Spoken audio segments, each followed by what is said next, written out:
Hello, my dear students.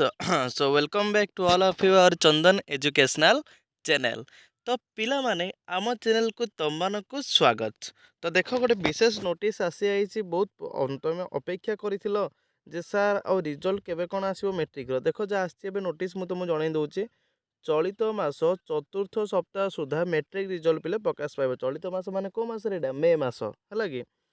May ମାସ ଶେଷ ଆଡ଼କୁ ଦଶମ ଶ୍ରେଣୀ ପରୀକ୍ଷା ଫଳ ପ୍ରକାଶ କରାଇବା ପାଇଁ ମାଧ୍ୟମିକ ଶିକ୍ଷା ପରିଷଦ ଲକ୍ଷ୍ୟ କରୁଛନ୍ତି ହେଲା। ତାମାନେ ଲାଷ୍ଟ ୱିକ୍ରେ ପିଲେ ପ୍ରକାଶ ପାଇବା ଆମର ମେର ହେଲା। ନିର୍ବାଚନ ତାଲିମ କାର୍ଯ୍ୟ ଓ ବୋର୍ଡ଼ ପକ୍ଷରୁ ଚଳିତ ବର୍ଷ ମେଟ୍ରିକ ଫଳ ପ୍ରକାଶନ ବ୍ୟବସ୍ଥାରେ ଏଥର କିଛି ନୂଆ ପଦକ୍ଷେପ ନେଇଥିବାରୁ ଫଳ ପ୍ରକାଶ ଲାଗି ଆକଳନ ହୋଇଥିବା ପୂର୍ବ ଧାର୍ଯ୍ୟ ସମୟକୁ ଘୁଞ୍ଚାଇ ଦିଆଯାଇଛି। ପିଲେ ପୂର୍ବରୁ ଆମର ହେଇଥିଲା କେବେରେ ଦ୍ୱିତୀୟ ସପ୍ତାହରେ ବାହାରିବ ହେଲା। ମେ ଦ୍ୱିତୀୟ ସପ୍ତାହରେ ବାହାରିବ ବୋଲି ଧାର୍ଯ୍ୟ ହୋଇଥିଲା, କିନ୍ତୁ ଏବେ ଯେଉଁ କିଛି ନୂଆ ନିୟମ ଆସିଛି ସେଥିପାଇଁ ପିଲେ ଆମର ହେବ ମେ ଚତୁର୍ଥ ସପ୍ତାହରେ ହେଲା। ଆଉ କ'ଣ ପିଲେ ଦେଖ ଯେ ନୋଟିସ୍ ଦେଇଛି ଆମର ଆଉ କ'ଣ ଅଛି।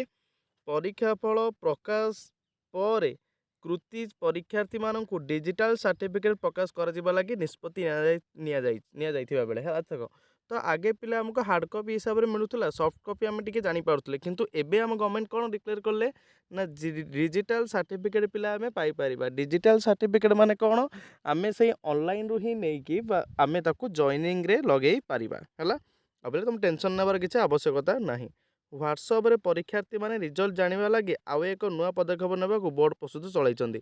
ଆଉ ପିଲା ଆମେ ହ୍ୱାଟ୍ସଆପ୍ ହେଲା କି, ହ୍ୱାଟ୍ସଆପ୍ ତ ଆଜିକାଲି ବହୁତ ସମସ୍ତେ ଚଳାଉଛ, ଜାଣିଛ ସମସ୍ତେ ଆଜିକାଲି ହ୍ୱାଟ୍ସଆପ୍ ଦେଖିଲେ ହ୍ୱାଟ୍ସଆପ୍ ହାଏ ହ୍ୟାଲୋ ବାଏ ବାଏ କରୁଛ, କିନ୍ତୁ ତା ଦ୍ୱାରା ବୋର୍ଡ଼ ବି ଗୋଟେ ନିଷ୍ପତ୍ତି ନେଇଛି ଯେ ଆମେ ହ୍ୱାଟ୍ସଆପ୍ରେ କେମିତି ସହଜରେ ରିଜଲ୍ଟ ଜାଣିପାରିବା।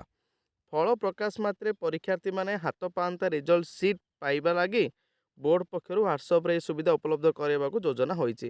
ମାନେ ଆଉ ବ୍ୟସ୍ତ ହେବାର ନାହିଁ, ଆମେ ହଠାତ୍ ସାଙ୍ଗେ ସାଙ୍ଗେ ସିଟ୍ ଗୁଡ଼ା ବି ପାଇପାରିବା। ସେଥିପାଇଁ ବୋର୍ଡ଼ ଆମର କ'ଣ କରୁଛନ୍ତି ପିଲେ ନା ଏଥର ଯେଉଁ ନିୟମ ହେଇଛି ହ୍ୱାଟ୍ସଆପ୍ରେ ଆମର ରିଜଲ୍ଟ ଆମେ ହଠାତ୍ ପାଇପାରିବା ହେଲା। ତ ଇଏ ଥିଲା ପିଲେ ବିଶେଷ ଗୋଟେ ସୂଚନା ତମମାନଙ୍କ ପାଇଁ, ଆଜିର ଗୋଟେ ନୋଟିସ୍ ଥିଲା ହେଲା। ଆଉ ଏମିତି ଆଗକୁ ବହୁତ ଗୁଡ଼ିଏ ନୂଆ ନୂଆ ନୋଟିସ୍ ଆସିବ। ତୁମମାନେ ଭାବୁଥିବ ସାର୍ ଆପଣ ଫିଜିକାଲି ଦେଖା ଦେଉଥିଲେ, କିନ୍ତୁ ଏବେ କ'ଣ ପ୍ରୋବ୍ଲେମ୍ ହେଇଛି। ଏବେ କିଛି ନାହିଁ ପିଲେ, ଏବେ ଆମେ ନୋଟିସ୍ ଗୁଡ଼ାକ ନୂଆ ନୂଆ ନେଇ ଆସୁଛି ଏବେ ଦେଖ ହେଲା। ଆଉ ଜବ୍ର କିଛି ଜବ୍ ଓରିଏଣ୍ଟେଡ଼ ନୋଟିସ୍ ବହୁତ ଗୁଡ଼ିଏ କିଛି ଆଗକୁ ଅପଲୋଡ଼ ହେବ ହେଲା। ଓକେ, ତ ଇଏ ଥିଲା ଆଜିର ଅପଡ଼େଟ୍। ଆଉ ନୂଆ ନୂଆ ଅପଡ଼େଟ୍ ବହୁତ କିଛି ପାଇବା ପାଇଁ ଆମ ଚ୍ୟାନେଲରେ ଯୋଡ଼ି ହେଇକି ରୁହନ୍ତୁ। ଓକେ, ତ thank you all of my dear students. ସମସ୍ତଙ୍କୁ ବହୁତ ବହୁତ ଧନ୍ୟବାଦ ଏଇଭଳି ଭାବେ କୋପରେଟ୍ କରିଥିବା ଯୋଗୁଁ।